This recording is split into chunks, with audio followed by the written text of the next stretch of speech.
हमारे ज्ञान शिक्षा चैनल में। यदि आपको वीडियो अच्छा लगे तो वीडियो को लाइक कीजिए, सब्सक्राइब बटन को ज़रूर दबाएं और बेल आइकन को भी दबाएं ताकि हमारे अपडेट वीडियो आपको मिलते रहें। चलिए आज हम बात करते हैं भारत के भूगोल के बारे में। भारत के भूगोल का हम पहला टॉपिक लेते हैं, भारत का भौगोलिक परिचय। भौगोलिक परिचय का अर्थ है भारत की अवस्थिति, भारत का अक्षांशीय देशांतरीय विस्तार, भारत की लंबाई चौड़ाई, भारत का क्षेत्रफल, भारत के पड़ोसी देश आदि इनके बारे में आज हम जानेंगे। तो चलिए वीडियो शुरू करते हैं और पहले सवाल की तरफ हम बढ़ते हैं। हमारा पहला सवाल है, भारत अक्षांशीय और देशांतरीय दृष्टि से पृथ्वी के किस गोलार्ध में स्थित है? इसके ऑप्शन है उत्तरी गोलार्ध, दक्षिणी गोलार्ध, उत्तरी पूर्वी गोलार्ध, उत्तरी पश्चिमी गोलार्ध। इसका सही ऑप्शन है उत्तरी पूर्वी गोलार्ध। भारत अक्षांशीय और देशांतरीय दृष्टि से पृथ्वी के उत्तरी पूर्वी गोलार्ध में स्थित है। तो इस सवाल का हम विश्लेषण करते हैं। अब यहाँ पे विश्व का मानचित्र दिया हुआ है और एरो के चिन्ह से भारत की जो स्थिति है विश्व के मानचित्र में वो दिखाई गई है। अब बात करते हैं हम भूमध्य रेखा की, जो एक आड़ी रेखा है बीचों बीच, उसके ऊपर वाला भाग उत्तरी ध्रुव उत्तरी गोलार्ध और नीचे वाला भाग दक्षिणी गोलार्ध। और जो खड़ी रेखा है जिसे हम प्राइम मेरिडियन या प्रधान यामोत्तर रेखा कहते हैं, उसके बायां या लेफ्ट वाला भाग है वो पश्चिमी गोलार्ध है और दायां या राइट वाला भाग है वो पूर्वी गोलार्ध है। तो इस प्रकार भारत है वो भूमध्य रेखा से उत्तर में और प्रधान यामोत्तर रेखा से पूर्व में स्थित है। तो भारत की अवस्थिति है वो उत्तरी पूर्वी गोलार्ध में हुई। भारत की आकृति चतुष्कोणीय है। यह दक्षिणी एशिया के मध्य में स्थित है। इसके पूर्व में इंडोचीन प्रायद्वीप व पश्चिम में अरब प्रायद्वीप स्थित है। भारत अक्षांशीय दृष्टि से उत्तरी गोलार्ध का देश है तथा देशांतरीय दृष्टि से पूर्वी गोलार्ध में मध्यवर्ती स्थिति रखता है। इस प्रकार यह उत्तरी पूर्वी गोलार्ध में स्थित है। समूचा भारत लगभग मानसूनी जलवायु वाले क्षेत्रों में पाया जाता है, जिसका विस्तार उष्ण तथा उपोष्ण के दोनों कटिबंधों में है। अर्थात जो भारत का दक्षिणी भाग भूमध्य रेखा के निकट है वह उष्ण कटिबंध में आता है और जो हम भूमध्य रेखा से दूर भारत के उत्तरी तरफ चलते हैं तो वह उपोष्ण कटिबंध में आता है। अब बढ़ते हैं दूसरे सवाल की तरफ। भारत का संपूर्ण अक्षांशीय विस्तार कितना है? यहाँ पे ध्यान देने की आवश्यकता है। संपूर्ण अक्षांशीय विस्तार, इसके ऑप्शन है 6 डिग्री 45 मिनट उत्तरी अक्षांश से 37 डिग्री 6 मिनट उत्तरी अक्षांश तक, 8 डिग्री 4 मिनट उत्तरी अक्षांश से 37 डिग्री 6 मिनट दक्षिणी अक्षांश तक, 8 डिग्री 41 मिनट उत्तरी अक्षांश से 35 डिग्री 7 मिनट उत्तरी अक्षांश तक, 6 डिग्री 45 मिनट दक्षिणी अक्षांश से 37 डिग्री 6 मिनट दक्षिणी अक्षांश तक। तो इसका सही जवाब होगा 6 डिग्री 45 मिनट उत्तरी अक्षांश से 37 डिग्री 6 मिनट उत्तरी अक्षांश तक। आगे चलते हैं। तो यहाँ पे आपको भारत का मानचित्र दिखाया गया है। इसके नीचे की तरफ दाएं कोने में एक काले घेरे में लिखा हुआ है 6 डिग्री 45 मिनट और इसी के लेफ्ट साइड में नीचे लिखा हुआ है एक काले घेरे में 8 डिग्री 4 मिनट। तो भारत के ये दो अक्षांशीय विस्तार शुरू से कैसे हुए? तो इसका अर्थ है कि अंडमान निकोबार द्वीप समूह है जो आपको कोने में दिख रहे हैं, वो भारत का ही एक भाग है। उसका शुरुआती बिंदु अक्षांश बिंदु है वो 6 डिग्री 45 मिनट है, जबकि भारतीय मुख्य भूमि जो कन्याकुमारी से शुरू होती है वह 8 डिग्री 4 मिनट पे है।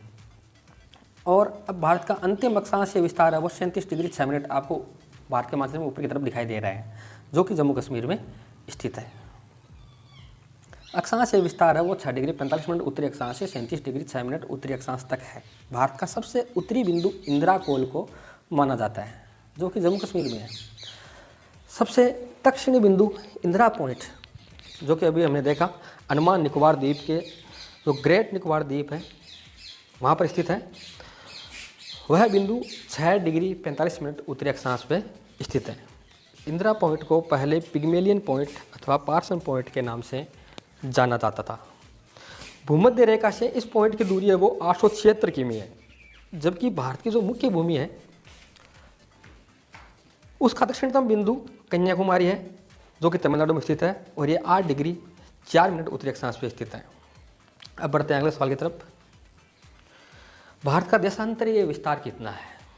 इसके ऑप्शन है 8 डिग्री 4 मिनट पूर्वी देशांतर से 37 डिग्री 6 मिनट पूर्वी देशांतर तक, 68 डिग्री 7 मिनट दक्षिणी देशांतर से 97 डिग्री 25 मिनट दक्षिणी देशांतर तक, 8 डिग्री 4 मिनट पश्चिमी देशांतर से 37 डिग्री 6 मिनट पश्चिमी देशांतर तक, 68 डिग्री 7 मिनट पूर्वी देशांतर से 97 डिग्री 25 मिनट पूर्वी देशांतर तक। तो इसका सही उत्तर होगा 68 डिग्री 7 मिनट पूर्वी देशांतर से 97 डिग्री 25 मिनट पूर्वी देशांतर तक। अब इस सवाल का हम विश्लेषण करते हैं, इसके उत्तर का। तो देखते हैं कि यहाँ पे भारत का जो मानचित्र दिया हुआ है उसमें पश्चिम और पूर्व की तरफ 2 काले घेरे बनाए गए हैं।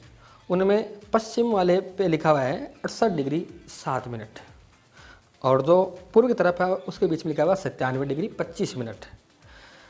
तो भारत का पश्चिम से पूर्व की तरफ देशांतरीय विस्तार है वो 68 डिग्री 7 मिनट से लेकर के 97 डिग्री 25 मिनट तक है, यानी गुजरात से अरुणाचल प्रदेश के बीच में। और इसी के साथ में एक ब्लैक एरो से एक जो खड़ी रेखा दिखाई गई है उस पर लिखा हुआ है मानक यामोत्तर रेखा है। यह 82.5 डिग्री है, वो भारत की मानक यामोत्तर रेखा मानी जाती है। मानक यामोत्तर रेखा का अर्थ है इस रेखा से ही भारत का जो मानक समय है वो पूरे भारत में निश्चित होता है। अब बढ़ते हैं आगे। भारत देशांतरीय विस्तार 68 डिग्री 7 मिनट से 97 डिग्री 25 मिनट पूर्व देशांतरों के मध्य स्थित है। 82.5 डिग्री पूर्व देशांतर इसके लगभग मध्य है, यानी इलाहाबाद के, जिसका अभी नाम प्रयागराज है, कि नैनी से होकर गुजरती है, जो कि देश का मानक समय है। यह ग्रीनविच समय से 5 घंटा 30 मिनट आगे है। ग्रीनविच यानी जो कि इंग्लैंड के पास में है, प्रधान यामोत्तर रेखा जिसे प्राइम मेरिडियन रेखा भी कहते हैं, उससे यह 5.5 घंटा आगे है। अब बढ़ते हैं अगले सवाल की तरफ। भारत की उत्तर से दक्षिण की लंबाई कितनी है? उत्तर से दक्षिण यानी जम्मू कश्मीर से लेकर के तमिलनाडु में जो अंतिम स्थान है कन्याकुमारी, वहाँ तक की दूरी कितनी है? इसके ऑप्शन है 3214 किमी, 2933 किलोमीटर, 3233 किलोमीटर, 2932 किलोमीटर। तो इसका सही जवाब होगा 3214 किमी। इसके विश्लेषण में आगे बढ़ते हैं तो देखते हैं कि यहाँ पे आपको भारत का मानचित्र दिखाई दे रहा है और एक काली रेखा है जो आपको दिख रही है उत्तर से दक्षिण की तरफ। इसके साइड में लिखा हुआ है 3214 किमी, यानी भारत की उत्तर से दक्षिण की लंबाई है वो 3214 किमी है। और अब पूर्व से पश्चिम की हम यदि लंबाई देखें तो आपको दिख रहा है कि गुजरात से अरुणाचल प्रदेश की जो सीधी रेखा में लंबाई है वो 2933 किमी है।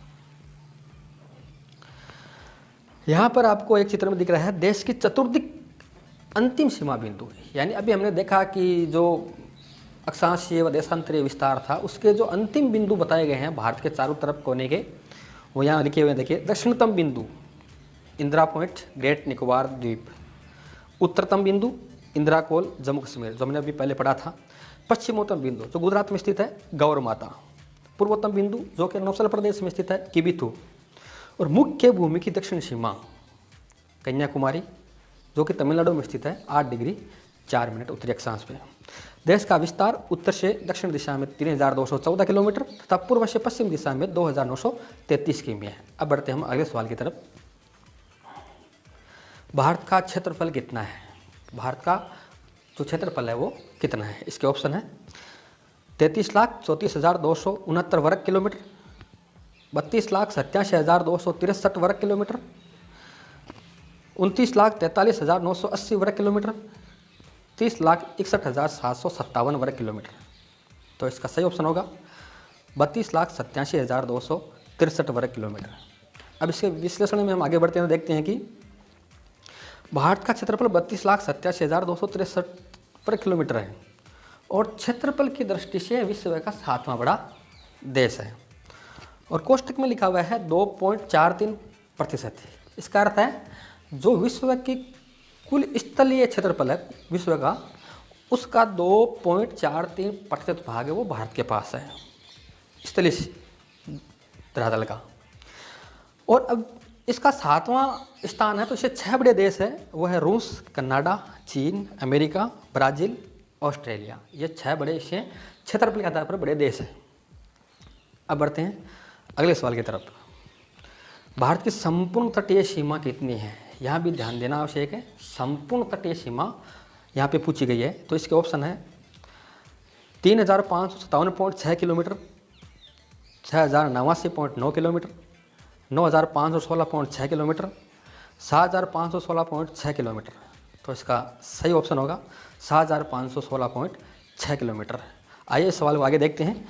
यहाँ पे चित्र में दिखाया गया है कि भारत के जो तटीय राज्य या केंद्र शासित प्रदेश है उनके नाम दे करके उनके आगे उनके तटरेखा की लंबाई भी दी गई है, जो कि उनके समुद्र की लगती सीमा है।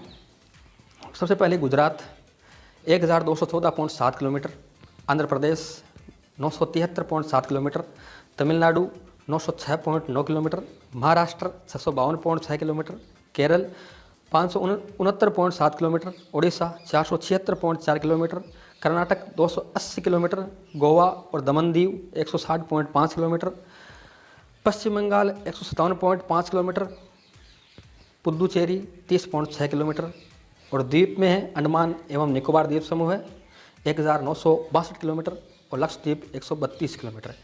तो ये कुल मिलाकर 6516.6 किलोमीटर जो भारत की तटीय संपूर्ण तटीय सीमा है द्वीपों सहित वो यहाँ पे दिखाई गई है। अब बढ़ते हैं अगले सवाल की तरफ। भारत का अनन्य आर्थिक क्षेत्र कितने वर्ग किलोमीटर में विस्तारित है? अनन्य आर्थिक क्षेत्र, इसके ऑप्शन है 2.02 मिलियन वर्ग किलोमीटर में, 200.2 मिलियन वर्ग किलोमीटर में, 20.02 मिलियन वर्ग किलोमीटर में, 0.20 मिलियन वर्ग किलोमीटर में। तो इसका सही ऑप्शन है 2.02 मिलियन वर्ग किलोमीटर में। यहाँ आपको भारत का दक्षिणी क्षेत्र है वो दिखाया गया है। चेन्नई के आसपास का समुद्र तटीय इलाका है। यहाँ पे 3 बिंदु है ए, बी और सी। ए का अर्थ है प्रादेशिक जल सीमा, बी का अर्थ है संलग्न क्षेत्र मंडल और सी का अर्थ है अनन्य आर्थिक क्षेत्र। ये ए, बी, सी ये तीनों बिंदु क्या है और पॉइंट जो 1, 2, 3 दिखाए गए हैं 12 समुद्री मील, 12 समुद्री मील और 24 समुद्री मील, यह क्या है? इसके लिए हम आगे चलते हैं। भारत की प्रादेशिक जल सीमा टेरिटोरियल सी है वो तटरेखा, यानी जो भारत की मुख्य भूमि के आस से समुद्र की तटरेखा है वहाँ से शुरू होकर के 12 समुद्री मील की दूरी तक है। यानी इस प्रादेशिक जल सीमा की दूरी है वो तटरेखा से 12 समुद्री मील की दूरी तक है और इस क्षेत्र के उपयोग का भारत को संपूर्ण अधिकार प्राप्त है। यानी अपनी भूमि पर, मुख्य भूमि पर जो अधिकार है वही इसे प्रादेशिक जल सीमा में प्राप्त है। प्रादेशिक जल सीमा से आगे या तटरेखा से गिने तो 24 समुद्री मील की दूरी तक के क्षेत्र को संलग्न क्षेत्र मंडल कहते हैं। यानी तटरेखा से 24 समुद्री मील आगे और प्रादेशिक जल सीमा से 12 समुद्री मील आगे तक के क्षेत्र को संलग्न क्षेत्र मंडल कहते हैं। इस क्षेत्र में भारत को देखिए कौन कौन से अधिकार प्राप्त है। राजकोषीय अधिकार, सीमा शुल्क से संबंधित अधिकार, प्रदूषण नियंत्रण से संबंधित अधिकार तथा अप्रवासी कानून लागू करने का अधिकार इस क्षेत्र में भारत को प्राप्त है। अनन्य आर्थिक क्षेत्र, इसके अंतर्गत जो संलग्न क्षेत्र है के आगे के वे समुद्री क्षेत्र आते हैं जो तटरेखा से 200 समुद्री मील की दूरी तक है। यानी संलग्न क्षेत्र मंडल से 176 समुद्री मील आगे या तटरेखा से गिने से 200 समुद्री मील की दूरी तक। इस क्षेत्र के अंतर्गत भारत को खनिज संपदा, सागरीय जल शक्ति, सागरीय जीवों आदि के सर्वेक्षण, विदोहन, संरक्षण एवं अनुसंधान का अधिकार भारत को प्राप्त है। भारत का अनन्य आर्थिक क्षेत्र 2.02 मिलियन वर्ग किलोमीटर में फैला हुआ है। अब बढ़ते हैं अगले सवाल की तरफ। यहाँ पे 3 आपको कथन दिए हुए हैं, इन पे विचार कीजिए। असम भूटान तथा बांग्लादेश की सीमाओं से लगा हुआ है। पश्चिम बंगाल भूटान तथा नेपाल की सीमाओं से लगा हुआ है। मिजोरम बांग्लादेश तथा म्यांमार की सीमाओं से लगा हुआ है। तो आपको यह बताना है कि इनमें से कौन से कथन सही है। इसके ऑप्शन है 1, 2 तथा 3, केवल 1 तथा 2, केवल 2 तथा 3, केवल 1 तथा 3। तो इसका सही ऑप्शन है 1, 2 तथा 3। यह सवाल IAS 2006 प्रीलिम्स में आया हुआ है। अब देखिए आपके सामने भारत का जो पूर्वी क्षेत्र का मानचित्र वो दिखाया गया है। इसमें आपको नीचे की तरफ गोल घेरे में मिजोरम दिख रहा है। मिजोरम के एक तरफ म्यांमार है और दूसरी तरफ बांग्लादेश है। तो दोनों की सीमा मिजोरम से लगती है। तो चतुर्भुज दिखाया हुआ है लंबा वाला, उसमें आपको असम दिख रहा है, उसमें ऊपर की तरफ भूटान है और नीचे की तरफ बांग्लादेश है, यानी दोनों तरफ से सीमा इसकी लगती है। और जो पंचभूत दिखाया हुआ है उसमें पश्चिम बंगाल है, उसकी सीमा नेपाल और भूटान दोनों से मिलती है। तो इस प्रकार हमारे जो तीनों कथन है वो सही है। यहाँ पे इस चित्र में आपको भारत के पड़ोसी देश जिनकी सीमा भारत से लगती है तथा उन पर अवस्थित भारत के राज्य बताए गए हैं। देखिए, पाकिस्तान, इससे गुजरात, राजस्थान, पंजाब, जम्मू कश्मीर ये 4 राज्य हैं। अभी हाल में जम्मू कश्मीर केंद्र शासित प्रदेश है, तो इन चारों की सीमा वो पाकिस्तान से लगती है। अफगानिस्तान से मात्र जम्मू कश्मीर की सीमा लगती है। चीन से जम्मू कश्मीर, हिमाचल प्रदेश, उत्तराखंड और सिक्किम की सीमा लगती है। नेपाल से उत्तर प्रदेश, उत्तराखंड, बिहार, पश्चिम बंगाल और सिक्किम की सीमा लगती है। भूटान, सिक्किम, पश्चिम बंगाल, असम और अरुणाचल प्रदेश की सीमा लगती है। बांग्लादेश, पश्चिम बंगाल, असम, मेघालय, त्रिपुरा, मिजोरम, इनकी सीमा बांग्लादेश से लगती है। म्यांमार, अरुणाचल प्रदेश, नागालैंड, मणिपुर और मिजोरम की सीमा वो म्यांमार से लगती है। और अफगानिस्तान से फिर से यह दोहराया गया है, जम्मू कश्मीर की सीमा लगती है, जो कि अभी वर्तमान में POK में आता है, पाक अधिकृत कश्मीर में। अब बढ़ते हैं अगले सवाल की तरफ। निम्नलिखित में से किस देश की सीमा है वो भारत से नहीं मिलती है? ऐसा कौन सा देश है जिसकी सीमा भारत से नहीं मिलती है? इसके ऑप्शन है पाकिस्तान, नेपाल, श्रीलंका और बांग्लादेश। तो इसका सही ऑप्शन होगा श्रीलंका। आइए देखते हैं। यहाँ पे भारतीय पड़ोसी देश है, उनके मध्य सीमा विस्तार भी बताया गया है। अभी हमने पिछले सवाल में पढ़ा था भारतीय पड़ोसी देश कौन कौन से हैं और यहाँ इनकी सीमा कितने किलोमीटर है वो भारत से लगती है। भारत और बांग्लादेश के बीच में 4096.7 किलोमीटर की सीमा लगती है। भारत और चीन के बीच में 3488 किमी की सीमा लगती है। भारत और पाकिस्तान के बीच में 3323 किलोमीटर की सीमा लगती है। भारत और नेपाल के बीच में 1751 किलोमीटर की सीमा है। भारत और म्यांमार के बीच में 1643 किमी की सीमा है। भारत और भूटान के बीच में 699 किलोमीटर की सीमा है और भारत और अफगानिस्तान के बीच में 106 किलोमीटर की सीमा लगती है। अब चलते हैं अगले सवाल की तरफ। 9 डिग्री चैनल किन्हें अलग करती है? 9 डिग्री चैनल है वो किन किन स्थानों को अलग करता है? ये UPPCS 2003 में आया हुआ सवाल है।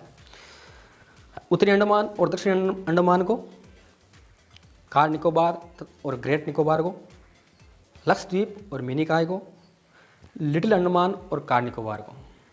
तो इन चारों में से किसको 9 डिग्री चैनल अलग करता है? इसका सही ऑप्शन है लक्षद्वीप और मिनिकॉय को। आइए देखते हैं। यहाँ प्रमुख चैनल या जल डबरू मध्य बताए गए हैं और वो किन किन को अलग करते हैं ये भी यहाँ बताया गया है। इंदिरा पॉइंट और इंडोनेशिया, इंदिरा पॉइंट जो भारत का अंतिम दक्षिणी बिंदु है और इंडोनेशिया को अलग करने वाला ग्रेट चैनल है। लघु अंडमान और कार निकोबार को अलग करने वाला 10 डिग्री चैनल है। मिनिकॉय और लक्षद्वीप को अलग करने वाला 9 डिग्री चैनल है। मालदीव और मिनिकॉय द्वीप को अलग करने वाला 8 डिग्री चैनल है। भारत और श्रीलंका दोनों को अलग करने वाला मन्नार खाड़ी और पाक स्ट्रेट, ये दोनों ही भारत और श्रीलंका को अलग करते हैं, जिसे हम पाक की खाड़ी भी कहते हैं। यहाँ पर आपको एक चित्र दिखाया गया है अंडमान निकोबार द्वीप का, जिसमें आपको नीचे ग्रेट निकोबार द्वीप में इंदिरा पॉइंट दिखाया गया है और कार निकोबार और लिटिल अंडमान को 10 डिग्री चैनल अलग कर रहा है। वैसे दक्षिणी अंडमान और लिटिल अंडमान, लघु अंडमान को डंकन दर्रा है वो अलग कर रहा है। और म्यांमार और हमारे अंडमान निकोबार द्वीप समूह को कोको द्वीप समूह है, जो कोको स्ट्रेट है, वो अलग कर रही है। इसी तरह भारत और श्रीलंका के बीच में आपको यहाँ दिखाया गया है कि भारत और श्रीलंका को मन्नार की खाड़ी और पाक की खाड़ी है वो भारत और श्रीलंका को अलग अलग करती है। एक तरफ मन्नार की खाड़ी है और दूसरी तरफ पाक की खाड़ी है। आज की वीडियो में इतना ही, आगे फिर मिलेंगे। यदि वीडियो अच्छा लगे तो लाइक करें, हमारे चैनल को सब्सक्राइब करें और बेल आइकन को जरूर दबाएं ताकि हमारे अपडेट वीडियो आपको मिलते रहें। और साथ में ये भी बताएं कि अगला वीडियो हम किस टॉपिक पे बनाएं, कमेंट करके ज़रूर बताएं।